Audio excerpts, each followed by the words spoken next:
You ready? My coach, Barbara H. Smith. Why did I hire her? Because she's the best. Barbara H. Smith is a powerhouse. She just walks in the room and grabs your attention, and she does that in a way that just makes you feel loved and like she's paying attention to you. She cares about you, and she wants to see you be your best self. She was able to dig inside and find the passion that was deep within me. Barbara's energy is one of the reasons that I had to have her as my coach. I love the way she is real with people. The reason I felt like I needed a coach was because I have some big goals and I needed to build my confidence. I knew that Barbara could help me do that. I felt that I could trust her. I would definitely recommend to get coaching from Barbara H. Smith if you feel like you need to level up your confidence. She would just help you feel like bold, like you can take on the world. She has really shown me who I am. She has changed my mindset to a place that I know that I am more powerful today than I would have ever been if I had never met Barbara Smith.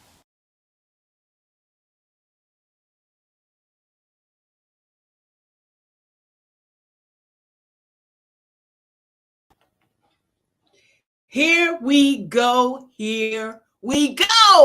Oh my gosh, it's Thursday. I'm super excited as always to just be alive. How about that? How about thankful that I woke up this morning on this side of the grass? How about that? How about I am grateful that my mom is still with us? How about that? How about that my sisters and brothers, my circle, my children, my grandchildren, all still alive? Grateful. And that's what I want you to be today. Grateful. How about I am grateful for a co-host that is phenomenal, the sexy Shawnee Smith. I'm grateful to be here. I can't believe it's the last Thursday of April. Where did April go? Yeah, baby. It's time is moving on. It is not waiting for us. It is not waiting for you. So if you're not in your element, doing the thing you love to do, it's time to get on the train because the train has left the station. April is done. In a couple of more days, we'll be welcoming in May, one of my favorite months of the year, because it's got warmer weather. Okay, and it's what got else? more blooms and blossoms on trees. And it's just the 20, I think it's 28. I shouldn't say this that I don't remember. 28 wedding anniversary of somebody I know. Oh, it's not me because I'm only 28. That's my story. And That's your don't story. get in the comments and say I'm lying either, because that's the truth. Well, if you're watching us on now and on replay, do please make comments on what we're going to talk about today. Shawnee, what have you been doing the past week? What have you been working on? I have been super laser focused. There's a couple of books that I've just finished up for this quarter, even though we're only a month in, that have catapulted me. And I've gotten more done in this last 30 days than I have done in probably the last 6 months because I've been so focused. I've been so intentional more than anything. That's a good word. About everything, even down to eating. There was a time where I would, get my food together and I'd watch TV or scroll on my phone while I'm eating. No longer. I'm supposed to be experiencing what I'm eating, and that's it.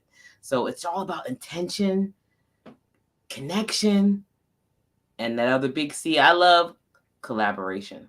Oh, that has been before we talk about phenomenal. that collaboration, I want to talk about your intention.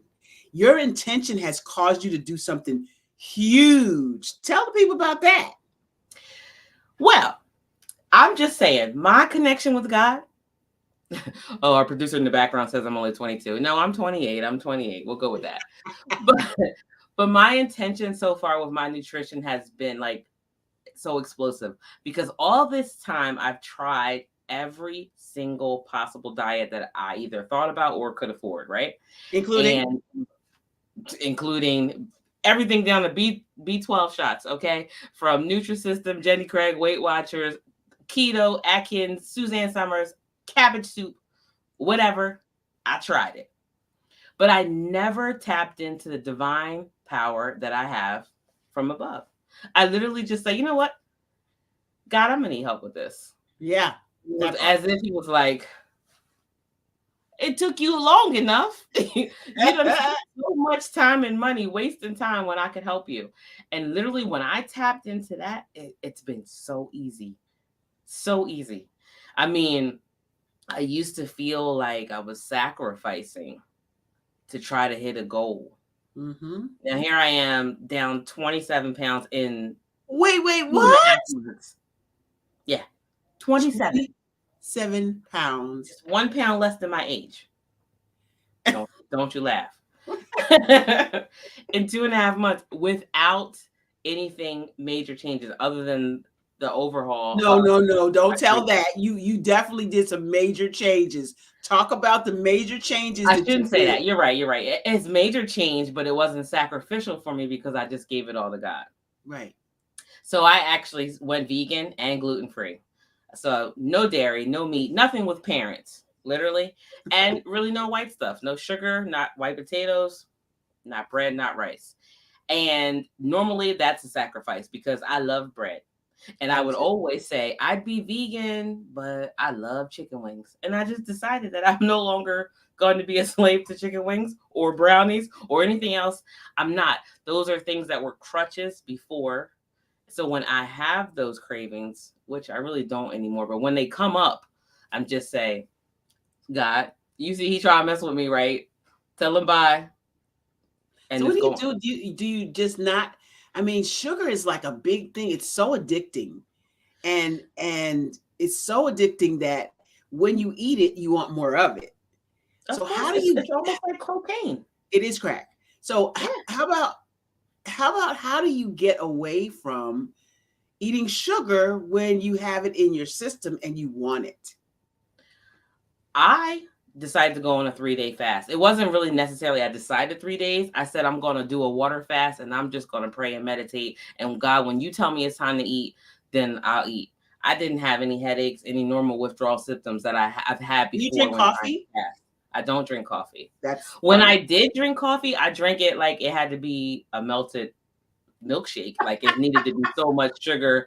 I'd get it and like, this tastes like coffee. I don't want my coffee to taste like coffee. I want my coffee to taste like ice cream, So, but that wasn't really my vice. That wasn't something that I had to have. That's my vice. But the easiest way to cut sugar is to stop eating things that have to be opened.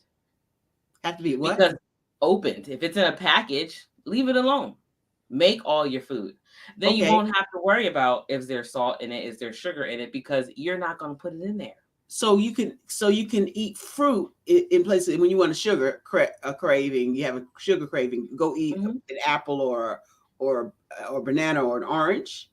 Or an orange. I love to put grapes in the freezer and just pop those in. I really like dried apricots. Actually, it's almost kind of borderline love, but I'm gonna just say really like.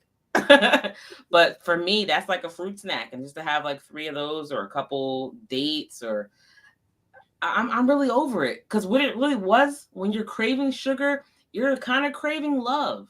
And now that I've found another place to get that, I really don't have that craving. Usually when you're craving salt, it's from anxiety and stress, or something crunchy, you're stressed. But when you tap in and like, God, I'm good with that, then the craving kind of goes away. Well, I'm super proud of you that you lost 27 pounds. I think I released them. You tend to look for things that you lose. Oh, I can find that back. I released that. I don't need that. So I need to release them, because you lost them, released them, whatever. They gravitated over here, where I am, but I'm getting ready to release mine too. So yeah, so that is like super cool. I am so happy for you. You look happier. Your skin is clear. It looks like you're resting, all the good things. And really? That's what we have. The quality of life is really, really important. What I want to talk about today with the audience is what we do in the BHS and Associates organization. We are a training organization, and we teach people how to communicate. And it's not just on platform. So for example, I had the privilege of going to a networking event, and we're going to talk about that as well. A networking event this past weekend. No, This week. This week.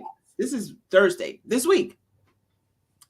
And what I discovered is more and more people are getting out to network. This was a business networking event.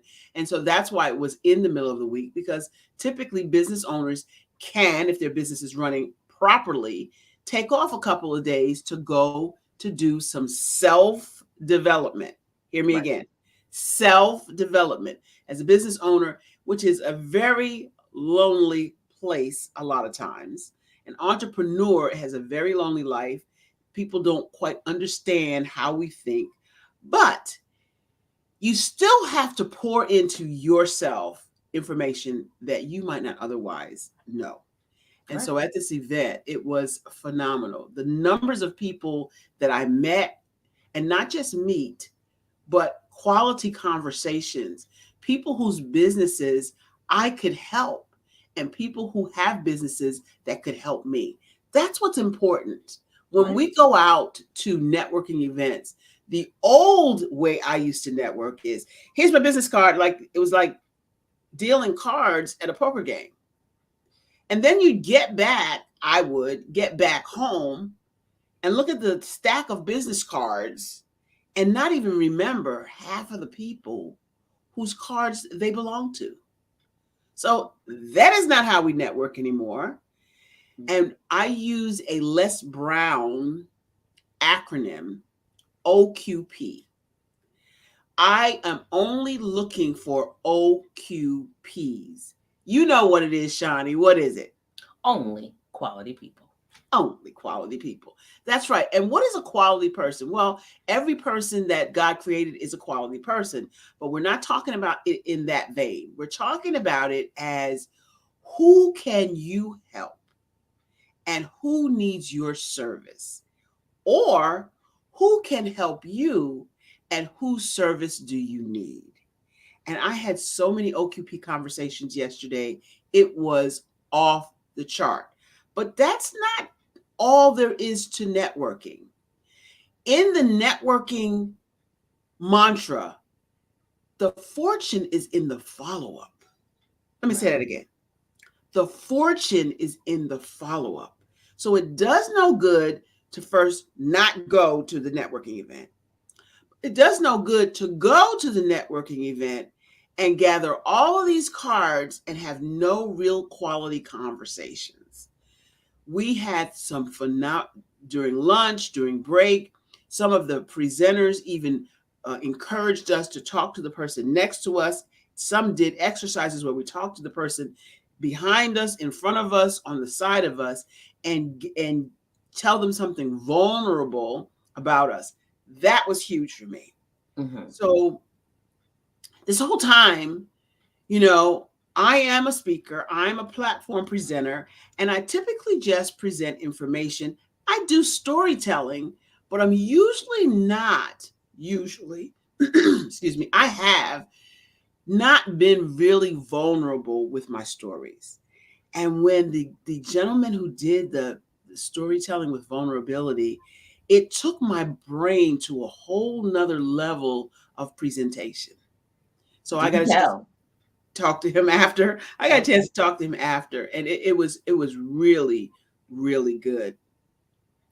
The other thing I want to ask Shawnee is, have you ever been in an event and there are speakers on the platform and they're supposed to speak for, 15 minutes, 8 minutes, whatever it is, and they go over their time?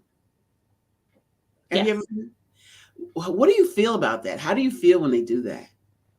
My feelings are that they're unprepared, one, because they know they had a time, but also it's a form of disrespect, because that somebody else is coming behind you, and or there's a schedule that we stuck to. There's a reason why they gave you a lot of time. So I don't particularly think about them in a good light from that point on. I understand that things happen and, sometimes you get lost in the moment, but that means you haven't rehearsed and you don't really understand respecting time. You don't really understand the assignment. And I agree with you. You don't respect the space and time. Because here's what I know as a presenter. As a presenter, you have to know your talk inside, outside, upside down. For example, what happens if you're using a slideshow, which happened to me before, presentation slides, and the equipment malfunctions? And you're depending on those slides to give your talk. You want to talk about a train wreck.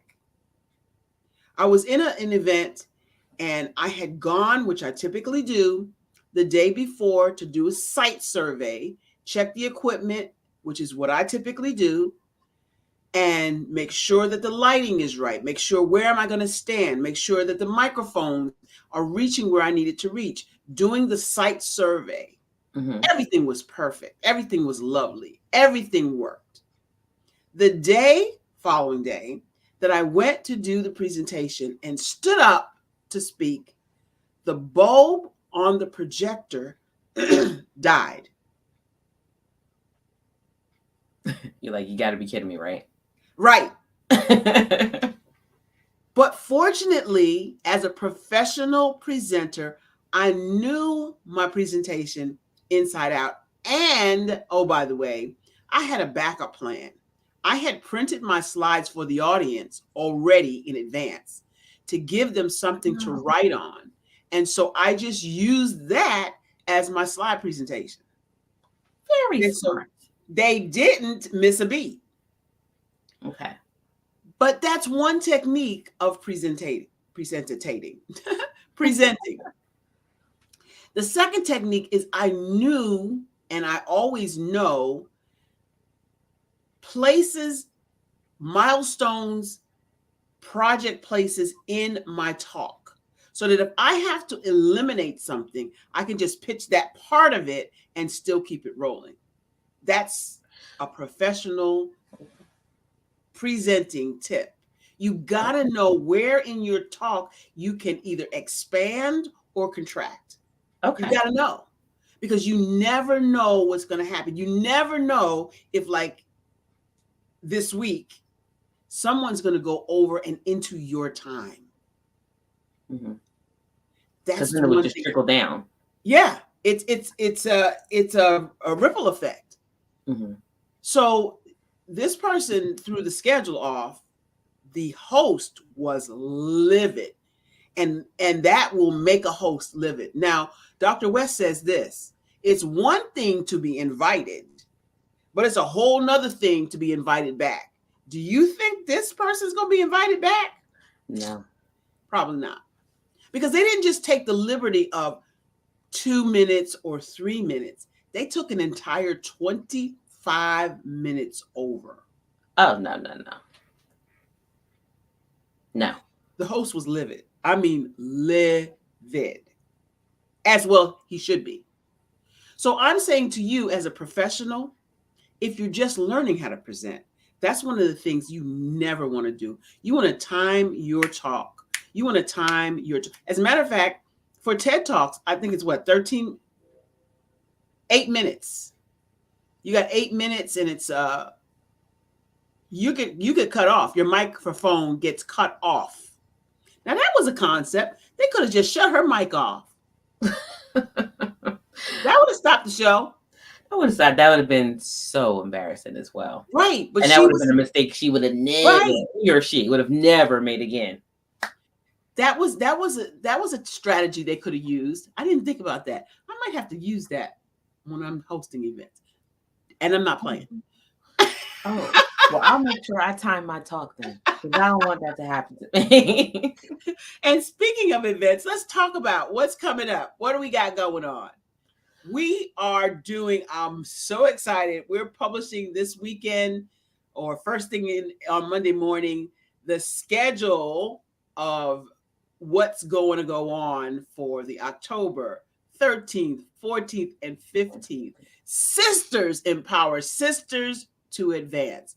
It's going to be a phenomenal networking, educational, relaxing event with some powerhouse speakers. I am not going to divulge them right now because I'm so excited. I'm about to bust. I am about to bust with some of the people that are coming. And I just want you to save the date on your calendar right now because you're not going to want to miss this. It's going to be in where, Shadi? Ocean City, Maryland. Ocean Beachfront. Again, of course. Yeah, beachfront. We do so much, and I enjoyed having the ability and the awesome pleasure of pouring into these phenomenal women executives who churn and burn all year long, and then at the retreat they got a chance to let their hair down and express themselves, meet some cool people, and learn more about their business, including sales and networking and presentations, branding and marketing. And it was just power packed. And every single participant that showed up was excited about what's going to happen this year because we can only do bigger and better. We can only do bigger and better. So we're looking for you to save the date on your calendar. You're going to be seeing the information. The flyers are coming out very, very soon. Please note that everybody in the room was a QP. Everybody in the room was a QP. That's right. They were only quality people. Everybody in the room was only quality people. We also have coming up in August, a book is going to be launched. Volume 2. Volume 2 of Empowering You. Volume 2 of Empowering You is Let Go of the Past and Step into Your Greatness. Let me tell you, the ladies that are in this anthology this time are extra special, telling their stories. And I have the awesome pleasure of being in a book, generational impact book, with my mother, Queen Agnes, and my sister, Donna Graves. It is beyond my wildest dreams. And then we have some extra phenomenal people with Dr. Michelle Boone Thornton, Lily Epps is in this book, Marcia. I want to say Marcia Downing. Is that right? Marcia Stewart is in this book. I got one more author. Oh, Deborah Robinson is in this book. And it is, I'm so excited for these ladies to make international impact. Lucy Warmu from Nairobi, Kenya is in this book. International impact and influence. And that international impact and influence is only going to increase their income. So I'm super excited. We're going to be talking some more about how becoming a book author does increase your impact, influence, and income in some coming days. Yeah. What else? It's your best business card. And talking into a room, it gives you credibility, and you just really don't know who it's going to help. You think it's small. You think, oh, this is just my story. No one wants to hear it. You don't know how many people you're going to set free from writing your book. Whatever your book is about, you're setting somebody free because they have the ability in the privacy of their own home to take a look and relate. So. Listen, you found that out. Talk more about how you thought this was, oh, it's just my story. Nobody's going to want to hear it. Well, I thought I was going to be judged more than anything because there are parts of my story that I didn't want to tell anybody. In fact, I didn't tell anybody. Writing it down was the first time it really came out. And it was so freeing while I was writing it, right up until it was time to go to print. And then I'm like, wait. It was fine writing it, and you can know, but I don't want the world to know, you know. We have to clear up the fact that you're not in this personal, this current anthology, but you were in the Genesis version of Empowering You, and it was entitled It's Your Time. Mm-hmm. And so I want the audience to understand that you joined up, you signed up to tell your story. And then you wrote it all down and went, wait a minute. You mean somebody's going to read this? Yeah. I mean, to the point where, like, I didn't even tell my husband, and he was like, well, what is your story about? And I was like, I don't know if I want to say. But everyone I've talked to who read my story could either relate or felt a level of compassion that they had no idea what I was going through. Right. And that's huge. Right. So really the shame that I was carrying was all me, all self-inflicted. No shame, completely made up. And that's what this guy this weekend said about being vulnerable. Mm-hmm. We always want to put on this happy face, everything's fine, and people are struggling today. They need messages of hope and encouragement and empowerment and engagement, and we're holding back. There's somebody right now waiting to hear your story. And what are you going to do about it? Right. You going to stop them from living out their destiny by holding on to it? Or are you going to let it go? Because it wasn't for us anyway. Right. It wasn't even for us. How many of us don't know that? Say that slower and with more emphasis, like you know. What we went through, what we make it through, is not even for us. Right. It's for someone else to come up higher. And so we encourage you to tell your stories. If you're interested, we'll have a new anthology coming out right when this one launches. We'll start looking for another set of authors. If you've always wanted to write a book and you just didn't know how, we take out all the guesswork. We take out all of the guesswork. And we have a project team that gets this done. So in less than a year, you could be also classified in the 1% of people who have published books. Do you get that? 1%.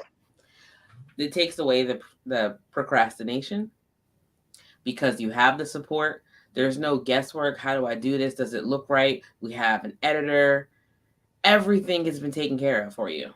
Yep. How to market it, what to do, everything. And then on top of that, you walk away as an international author. Yeah. I happen to be an international Amazon #1 best-selling. Just saying. Had to get that out there. But I love it. You can too. Yeah. You can too. So we're talking about legacy here. You so can do it. We are at the bottom of the hour already. And so I want to say, Shani, again, thank you so much for all you do for the BHS and Associates organization. Dr. Terry James, if you're out there listening to this, thank you so much for being part of the organization. All of the team members from around the world, from Pakistan to India to Philippines, we have team members everywhere. The UK, yes, we have people everywhere around the world helping the BHS and Associates organization grow.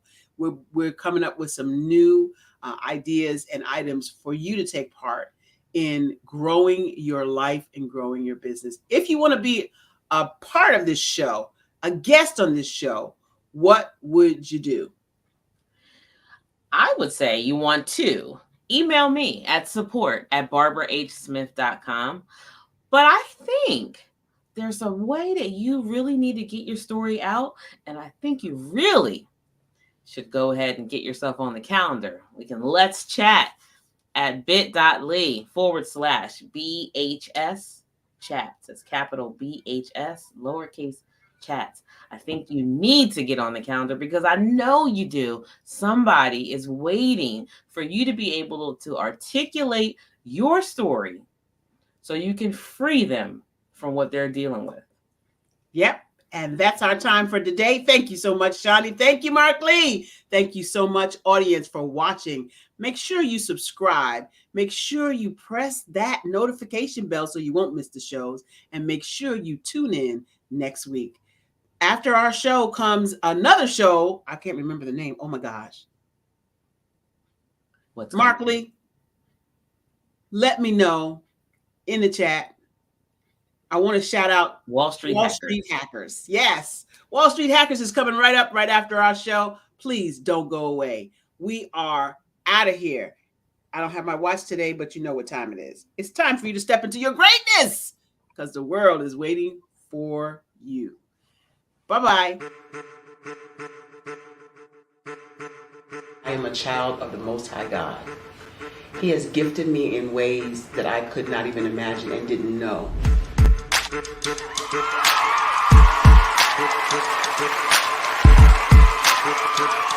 There was a time when I didn't know who I was. I listened to other people tell me who I should be, what I should do. I listened to people telling me that I should be a boutique owner, that I should be a construction manager, that I should be a laborer.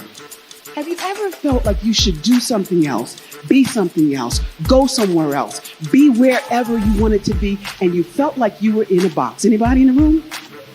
And you couldn't get out. Anybody in the room? And you kept trying to go and go and you couldn't get out. Anybody in the room? But let me tell you, you need to rock the box. Rock the box.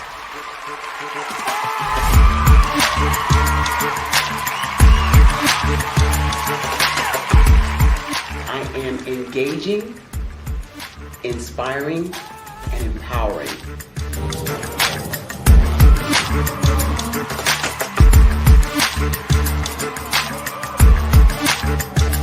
I would give you everything I know. Just by touching you, if I could, by osmosis, give you every single thing I've learned, I've gone through, I know I would.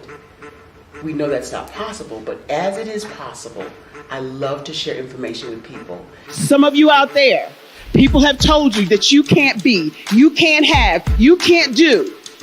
But I will tell you, like Kingston said, you can, you must, and you will. If it's to be, it's going to be me. You got to say it. If it's to be, it's going to be. If it's to be, it's going to be. If it's to be, it's going to be.